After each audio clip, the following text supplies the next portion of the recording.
Petit pays continue sa vie, les traductions à travers le monde, on est à peu près à 40 langues et ça continue. Il y a également le film qui va sortir en mars prochain, ainsi qu'une BD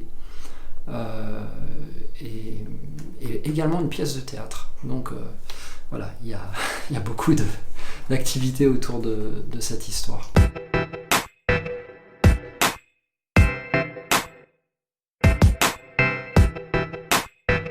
J'ai quand même accepté très tôt l'idée que c'était une autre œuvre, que c'était son film.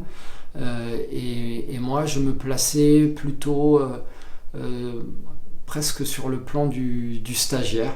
C'est-à-dire j'avais envie de comprendre comment on passe d'un roman à un film. C'est passionnant. Et j'étais à la meilleure place étant donné que j'ai écrit le roman. Donc c'était très intéressant de voir la grammaire du cinéma qui est complètement différente de celle de la littérature.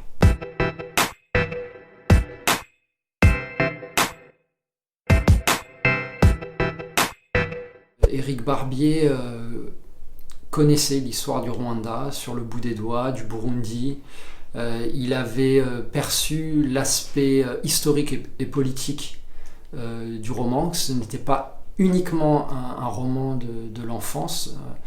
Et ça, c'était important pour moi. Et puis il avait aussi travaillé déjà avec La promesse de l'aube, le rapport entre un enfant et une mère. Il y avait pour moi ce qui est assez important dans l'histoire de Petit pays. Et il avait eu l'habitude de faire des castings compliqués à l'étranger, de tourner à l'étranger.